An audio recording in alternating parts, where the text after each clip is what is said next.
पहला सवाल मेरा आपसे ये है कि जो स्टूडेंट्स ग्रेजुएट हो चुके हैं उसमें मेडिकल साइंसेज के स्टूडेंट भी हैं और जो अलाइड हेल्थ साइंसेज के स्टूडेंट भी शामिल हैं।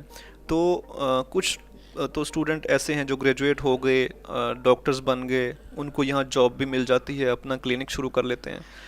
तो इसके अलावा और क्या नए रास्ते हैं उनके पास, ये ज़रा रहनुमाई हाँ जी, फरमाइएगा। देखें कैरियर चॉइस एक हमारा एक मैं इसके लिए अगर एक मफरूज़ा सा इस्तेमाल करूँ कि कायदे आज़म का एक लफ्ज़ है कि think millions of time while making a decision, कि आप लाखों करोड़ों मरतबा सोचें कि जब आप एक फ़ैसला करने लगे, लेकिन जब आप फैसला कर लें तो स्टैंड लाइक अ मैन, तो फिर इन बच्चे की तरह बिल्कुल सब बिल्कुल। खड़े हो जाना चाहिए। लेकिन प्रॉब्लम ये है कि हमारे जो यंग यूथ है उन्हें ये आइडियोलॉजी नहीं दी जाती कि वो आने वाले वक्तों में क्या करेंगे, जी क्योंकि हमारे इंस्टीट्यूट एकेडेमिया ओरिएंटेड तो है, पढ़ाने में तो बहुत अच्छे हैं, लेकिन उनको आगे लाने में चंद अदारे पाकिस्तान के बड़े बड़े हैं जिनमें जॉब प्लेसमेंट ब्यूरोज का रोल होता है और आहिस्ता आहिस्ता ये डेवलप तो हो रहा है, लेकिन वो उनको उस तरह गाइड नहीं कर पाते। अगर मैं स्पेसिफिक अपनी और आपकी फील्ड फिजियोथेरेपी के हिसाब से बात करूँ जी बिल्कुल। तो इसमें 3 राहें होती है। सबसे पहली राह ये है कि आप पाकिस्तान में रह के क्या कर सकते हैं। दूसरी राह ये है कि आप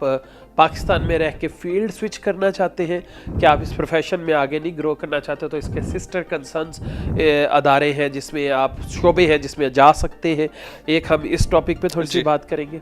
तीसरा यह है कि पाकिस्तान से बाहर जाने का क्या प्रोसीजर होगा, क्योंकि जिस पट्टी में मैं बैठा हूँ इस पट्टी में बाहर जाने का ज़रा शौक भी ज़्यादा है, तो और ऐसा लगता है जैसे हर घर से एक दो लोग जो है ना वो बाहर है। अब तो वो एक यहाँ ट्रेंड है इस पट्टी में, अगर हम जीटी रोड की पट्टी की बात करें तो इस पट्टी में बाहर जाने का ट्रेंड काफ़ी है। तो उसके लिहाज से कि हम जायज़ और लॉफुल लीगल तरीके से कैसे बाहर जा सकते हैं और उधर पढ़ाई के लिए और जॉब के लिए कैसे जा सकते हैं, तो ये छोटी सी 4-5 चीज़ें हैं इसमें हम करेंगे। और मैं आपसे इल्तमास करूंगा कि देखने वालों के लिए आप हमारा राब्ता नंबर और दूसरी चीज़ें भी शेयर कर दीजिएगा, ताकि अगर किसी ने पूछना हो तो वो आपके तवसक से हमसे बिल्कुल हम यहाँ रहनुमाई के लिए बैठे हैं, आप भी यहाँ पे माशाल्लाह से, तो हम ज़रूर जो है उनको इस सिलसिले में गाइड करेंगे और जो नीचे लिंक जो है हम शेयर कर देंगे आप।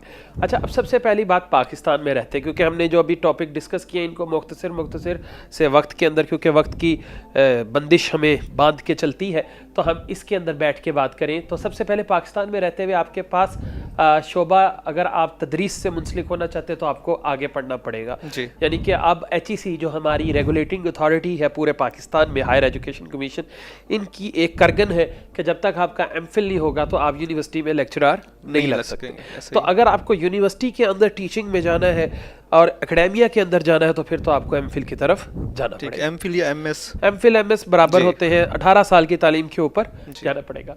लेकिन अगर आप फिजियोथेरेपिस्ट होने के बाद गवर्नमेंट जॉब को टारगेट कर रहे हैं, अच्छा मैं आपकी बात काट रहा हूँ, मुझे ये बताइएगा कि आप क्या रिकमेंड करते हैं कि MPhil किन जो है ना स्पेशलिटीज में उसी पे आने लगा, उसी ही टॉपिक पे आने लगा। अब हमने पहली राह रखी कि अगर आपने फिजियोथेरेपी की तदरीसी अवामिल में जाना है, यानी आप यूनिवर्सिटीज़ और कॉलेजेस को टारगेट करें, तो फिर फिजियोथेरेपी के किसी भी डोमेन में मैं मस्कुलोस्केलेटल को ज़्यादा प्रेफर करता हूँ, क्योंकि उसमें बहुत जल्दी रिजल्ट्स आते हैं, तो हम उसमें जा सकते हैं। या किसी भी फिजियोथेरेपी के MS प्रोग्राम में दाखिला लिया जाए और उसको MS कंप्लीट किया जाए, अगर आप फिजियोथेरेपी की तदरीसी कॉलेजेस और यूनिवर्सिटीज़ को साथ जुड़ना चाहते हैं। लेकिन अगर आप गवर्नमेंट जॉब की तरफ जाना चाहते हैं, मसला ये है कि फिजियोथेरेपी में गवर्नमेंट जॉब्स की रेशो बहुत मखदूश है, बहुत थोड़ी आती है, लेकिन वो डेवलप हो रही हैं चीज़ें और हो रही है, लेकिन उसमें क्लिनिकल साइड की फिजियोथेरेपी ग्रेजुएशन ही रिक्वायरमेंट है, उसमें MPhil की रिक्वायरमेंट नहीं आती। लेकिन उसमें आप क्या कहते हैं, कहीं ना कहीं एज मिल जाता है जॉब में, या जॉब में देखिए बात वही फिर आ जाती है सबसे पहले कि हमने राह कौन सी लेनी। ठीक है, अगर हमने तदरीसी फिजियोथेरेपी तदरीसी यानी एजुकेशनल एकेडेमिया में जाना है तो फिर MPhil MS। अगर आपने गवर्नमेंट हॉस्पिटल जॉब करनी है तो वहाँ DPT ही इनफ है, वहाँ MPhil पोस्ट ग्रेजुएशन की रिक्वायरमेंट नहीं है। कई दफ़ा वो स्कोरिंग में पॉइंट देते हैं और कई दफ़ा स्कोरिंग में पॉइंट नहीं देते, लेकिन रिक्वायरमेंट जब आती है वो BS या DPT की होती है। यहाँ तक बात हमारी क्लियर है। अगर हमने गवर्नमेंट जॉब में जाना है तो यहाँ मैं वो बातें डिस्कस करूँगा कि जहाँ हम स्विच कर सकते हैं सिस्टर कंसर्न के अंदर फील्ड। इसमें 3 बड़ी फील्ड्स हैं और जिसमें मैं कुछ ऐसे साथियों को भी जानता हूँ जिन्होंने शिफ्ट किया भी है और बड़े कामयाब हुए ऐसा।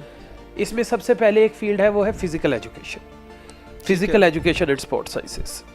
आप उसमें MPhil करें पीएचडी करें तो आप एक स्पेशलाइज, क्योंकि आप एक मेडिकल बैकग्राउंड के साथ होंगे जी। तो आपकी स्पोर्ट्स में एक अच्छी स्पेस बनती है। बिल्कुल ऐसा। दूसरे नंबर पे फिर फिजिकल एजुकेशन वालों की जॉब स्ट्रक्चर स्कूल से शुरू होती है और कॉलेज लेवल तक, यूनिवर्सिटी लेवल तक जाती है। बिल्कुल। दूसरी तरफ अगर आपकी एक फील्ड है उसमें एक थोड़ी सी प्रॉब्लम है, वो है स्पेशल एजुकेशन। लेकिन उस प्रॉब्लम ये है कि हमारा जो नेशनल करिकुलम स्ट्रक्चर है उसमें एमए स्पेशल एजुकेशन में 5 स्पेशलाइजेशन है। ओके। 5 जो स्पेशल सेंसेस हैं, यानी जी। कि जिस्मानी, ईयर, आई, फिजिकल जी। एंड समाती, यानी all this we have the 5 senses. MPhil special education में ये स्पेशलाइजेशन नहीं होती, वहाँ सिर्फ एमफिल स्पेशल एजुकेशन है। अगर आप चाहते हैं कि हम पाकिस्तान के अंदर रहते हुए पंजाब पब्लिक सर्विस कमीशन या कोई भी सर्विस कमीशन के ज़रिए गवर्नमेंट के अंदर जॉब करें इन 2 फील्ड में, तो आपको एमफिल फिजिकल एजुकेशन में या एमए फिजिकल स्पेशल एजुकेशन में जाना पड़ेगा। ठीक है। हमारे एक साथी हैं फैसलाबाद से, जहाँ से मेरा ताल्लुक है, उन्होंने फील्ड स्विच की, उन्होंने एमए स्पेशल एजुकेशन किया। ओके। उसके बाद एमएस यानी एमफिल जिसे कहते हैं स्पेशल एजुकेशन किया, पीएचडी स्पेशल एजुकेशन किया, और अब वो अपनी खिदमात इलामा इकबाल ओपन यूनिवर्सिटी में एज असिस्टेंट प्रोफेसर दे रहे हैं। उन्हीं से मेरी इस पर डिस्कशन हुई तो उन्होंने इस्लाह फरमाई थी कि एमए ज़रूर करें, तो आप पंजाब पब्लिक सर्विस कमीशन से जॉब अप्लाई कर सकते हैं, और वो जॉब स्कूल लेवल से शुरू होती है और यूनिवर्सिटी लेवल तक special school teach SST. MA करने के लिए फिर वो शुरू से आपको करना पड़ता है? नहीं, आप एमए किसी भी यूनिवर्सिटी में एनरोल हो सकते हैं आफ्टर ग्रेजुएशन। ठीक है। आफ्टर 14 इयर्स, आफ्टर 16 ईयर्स आप 16 इयर्स। ठीक है। एमए भी 16 के बराबर होगा जी। लेकिन आप एनरोल हो सकते हैं यहाँ से, आपने अगर स्पेशल एजुकेशन का route for Punjab public service commission. ठीक है। अगर आपको पंजाब पब्लिक सर्विस कमीशन का नहीं है और आप आगे यूनिवर्सिटी को जाना चाहते हो तो आप सीधा अपनी ग्रेजुएशन के बाद एमफिल कर सकते हैं। ठीक है। ये 2 चीज़ें हो गई हमारी डिस्कशन पाकिस्तान में जॉब और वो। दूसरी ऑप्शन पाकिस्तान के लिए क्या होगी कि आप क्लिनिक अपना इस्टेब्लिश करें, लेकिन क्लिनिक इस्टेब्लिश करने में एक जो मसला है वो है इन्वेस्टमेंट का। एक अच्छा क्लिनिक, जो मेरा एक अंदाज़ा है फी दौर की फ्लक्चुएशन ऑफ मनी और डॉलर एवरीथिंग, तो हमारा एक अच्छा क्लिनिक तकरीबन 2 से 3 मिलियन रुपया ले जाता है। जी। आपके पास वो इन्वेस्टमेंट है या इन्वेस्टर्स हैं, मिल के कर सकते हैं, और फिर आप में सब्र हो कुछ 4 से 5 साल तक का, क्या जब तक आपकी एक वर्थ सोसाइटी में बने। बिल्कुल।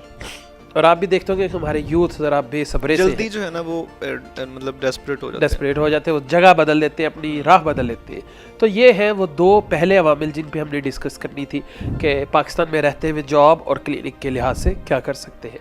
अब दूसरी तीसरी चीज़ें हैं जो अगर वो हमारे ऐसे बच्चे होते हैं जो आउटवर्ड होते हैं, एक्सट्रोवर्ड होते हैं, जो माशरे में फिर सकते हैं, माशरे में बात कर सकते हैं, अच्छी पर्सनैलिटी के हामिल होते हैं, तो मैं उनको रिकमेंड करता हूँ कि आप अच्छी तैयारी करके लम्स यूनिवर्सिटी में दाखिला लें 2 प्रोग्रामों में। एक प्रोग्राम है MBA, और वहाँ मैं बताता चलूँ कि लम्स के इतने स्कॉलरशिप हैं, हम दूर से मुश्किल लगता है, लेकिन अगर आप उनका एक टेस्ट है जिसे LMAT कहते हैं या GMAT कहते हैं, वो आप अच्छे स्कोर में लेते हैं तो वो आपको स्कॉलरशिप पे ज़रूर लेते हैं। बिल्कुल। एक MBA अगर एक मेडिकल ग्रेजुएट किसी भी फील्ड का हो, जो मेडिकल बैकग्राउंड के साथ, और उसने MBA किया हो, तो जो फार्मा की इंडस्ट्री है वो उसको एक अच्छे पैकेज पे हायर कर सकती है। ज़बरदस्त। मतलब आप फिजियोथेरेपी करके और फार्मा इंडस्ट्री में जा सकते हैं MBA थ्रू के MBA। ठीक हो गया। अगली चीज़ जो लम्स का ही एक कोर्स है, उसको मैं बहुत रिकमेंड करता हूँ, वो है masters in sciences, MS in health and health care management. ठीक है। ये वो लम्स का अदारा करा रहा है एक प्रोग्राम। और फिर अगर आप एजुकेशन में जाना चाहते हैं, और मैंने आज तक अपनी ज़िंदगी में कोई ऐसा बंदा नहीं देखा जिसने एजुकेशन प्लानिंग एंड मैनेजमेंट की डिग्री की हो फिजियोथेरेपी के साथ। अच्छा। EPM इसे कहते हैं, एजुकेशन प्लानिंग एंड मैनेजमेंट। ये 3 यूनिवर्सिटीज़ मेरे इल्म में है। एक इलामा इकबाल ओपन यूनिवर्सिटी कराती है, एक UMT कराती है, और बीकन हाउस यूनिवर्सिटी कराती है, और लम्स कराती है एजुकेशन प्लानिंग एंड मैनेजमेंट की डिग्री। ज़बरदस्त। तो अगर आप बेसिक फिजियोथेरेपी की एजुकेशन और एजुकेशन प्लानिंग एंड मैनेजमेंट में जाते हो तो आपको बहुत सी अच्छी यूनिवर्सिटीज़ पोस्ट ग्रेड इंस्टीट्यूट के अंदर आपको एजुकेशन काउंसलर, एजुकेशन मैनेजमेंट, आपके प्रोग्राम मैनेजर के तौर पे बड़े अच्छे तरीके से ले सकती है। ये है कुछ पाकिस्तान के ऐसे प्रोग्राम जो शायद लोगों को इल्म नहीं है कि हम कैसे स्विच कर सकते हैं अपनी डिग्री को। और इस सबसे ऊपर कि आप सबके बॉस लगे CSS करें, वो आपको कोई नहीं रोकेगा। बिल्कुल। तो अगर आप मेहनत कर सकते हैं, एक आपका अच्छा करंट अफेयर से नॉलेज है, इंग्लिश अच्छी है, लिख अच्छा सकते हैं, अच्छा बोल सकते हैं, आपकी पर्सनैलिटी है, तो CSS को ट्राई करने में कोई हर्ज नहीं है। मेरे ज़ाती कई स्टूडेंट जिन्होंने किया है CSS और माशाल्लाह वो जॉब्स पे हैं। ज़बरदस्त। ये है कुछ पाकिस्तान का अवामिल। अब आते हैं बाहर। बहुत सी दुनिया हमारी गल्फ़ साइड पे जाना चाहती है, तो गल्फ़ के लिए जो हमारी रिक्वायरमेंट है वो 2 साल की है कि 2 साल का एक्सपीरियंस। 2 साल का एक्सपीरियंस। ठीक है। उसको वो खसाइली या टेक्निकाली कहते हैं। खसाइली है